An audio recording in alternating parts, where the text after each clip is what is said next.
The Cars on Rockline and the Global Satellite Network. Tonight She Comes, Bob Coburn. Here's the number in case you don't have it and we're live, so call us now. Toll free 1-800-344-ROCK. Back to the phones we go to Annapolis, Maryland now as we speak with Mary. She's listening to 98 Rock in Baltimore. Mary, meet Ben and Rick from the Cars. Hey, how you doing? Hi, Mary. Hi there. I was going to address this to Rick, but I guess either one of the fellows can answer this. I'd like to ask them, seeing as how that they aren't very deeply involved in their work, what their opinion is on rock artists using their medium for political opinion expressing. Do they feel that it maybe detracts from the art form? Well, I'll tell you, I think if you know what you're talking about, it's good. But I don't hear a lot of people knowing what they're talking about as far as that thing goes. It seems to me like the last person who did anything socially with lyrics is probably Dylan and Lou Reed, maybe. But beyond that, I mean, you can make people aware of things through music. But you know, the medium of rock and roll is sort of the fast sort of. I feel like that if you do political songs, they're almost the same as pop songs, because whatever you write about politically is going to change just as quickly as pop music does. What's important today will not be important tomorrow. So I wonder about using, politics and music. The Cars have been apolitical, at least publicly. Does that carry over into your private lives? Is it something you're not as concerned with, or do you take a more active stance personally? Well, I don't think you have to be politically involved just because, you happen to be a sort of a public figure. So I guess I don't know that we're that politically involved, very politically involved. I mean, I think we know about politics a bit, or we know about what's going on in the world, but I don't think we're anyone to teach, what people can do about it.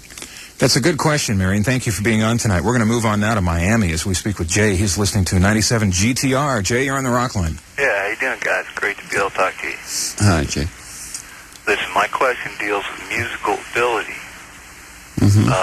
Do you guys think it's inherent, or is it more a product of the environment? Isn't that a Three Stooges movie? It's a product of environment. Don't know. Well, some people, you probably just don't have any talent for music at all. I'm sure there are people out there, I think if you just work on what you like, and if it happens to be music, it could end up being good. Yeah, we all have different talents, and that question has been asked for years, heredity or environment, and there really is no answer for that. It's probably a little bit of both. That's a good question, though, Jane. Thanks for posing it. We're going to move on now and talk to Jeff in Saginaw, Michigan. He's listening to FM 105 WWCK in Flint. Good evening. Hi, Ben. Hi, Rick. Hi. Hello. I got two questions for you. First question is, what happened to your original tour? You were scheduled to start it here in my hometown of Saginaw, Michigan, but it was canceled. What happened to that, and are you coming back to Saginaw? And the second question is, on your album Heartbeat City, the last song on side 2 has two titles, Jackie and Heartbeat City. Why is that? And Ben, I'll say it again, my sister Denise still loves you. Okay. It is true that the last song on the record has two titles. We still can't decide which it should be. Whichever record you have is the title. And as far as the tour goes, I think we just merely pushed it back. We took the first 2 weeks and put them at the end. We had to do a couple of videos and a couple of other things with setting up the show, so we basically set it back 2 weeks. And I have some of the tour dates, and I'll announce those right now. By the way, Rick and Ben are at Rock 100, The Cat in Oklahoma City. The tour starts in a suburb of Oklahoma City, Norman, on the 14th at the Lloyd Noble Arena. You'll find them in Dallas on the 16th of October, the 17th, Austin, Texas, the 18th, Houston, followed by Atlanta on the 20th, and Gainesville, Florida, the 22nd, as well as Tampa, Florida on the 23rd, the 24th, and Hollywood, Florida. I'll announce more in just a few moments. We'll take a brief time out and return with Ben Orr and Ric Ocasek from the Cars momentarily on Rockline. There's only one number for the one and only Rockline. It's toll-free from anywhere in North America. 1-800-344-ROCK. Night and Evening with the Cars, and from the band Ben Orr and Ric Ocasek. Time to buckle up now. This is called Strap Me In, the Cars on Rockline. From the brand new album Door to Door by the Cars, Strap Me In is the name of that one on Rockline. I'm Bob Coburn. Glad to have you listening this evening. Give us a call, toll free, 1-800-344-ROCK. Next caller is in Indian Harbor, Florida, listening to WDIZ in Orlando. His name is Mike, and we welcome him to the Rockline. Hi there. Hi. Hi, Mike. Hi, Rick.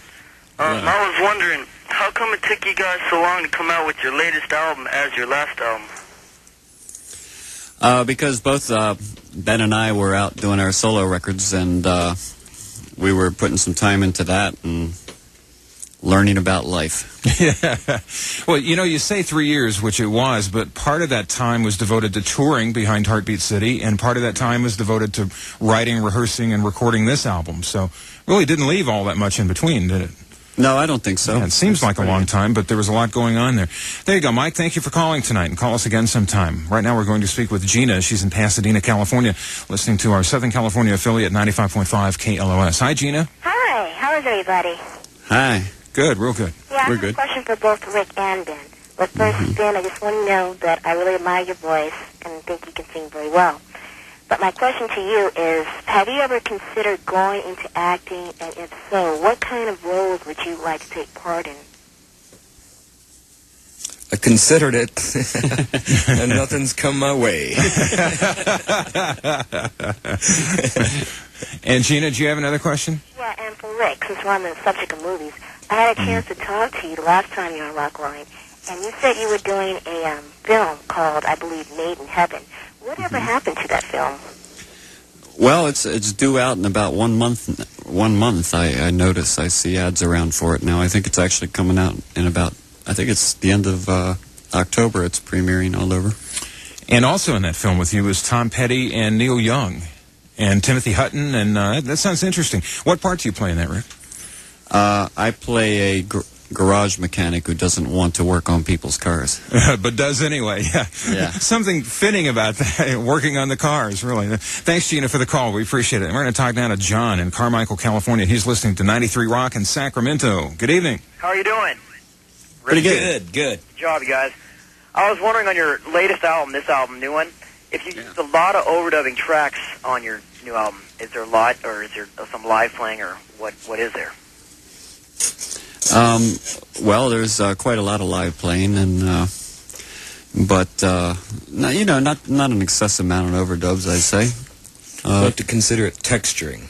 Yes, texturing is the word. Yeah.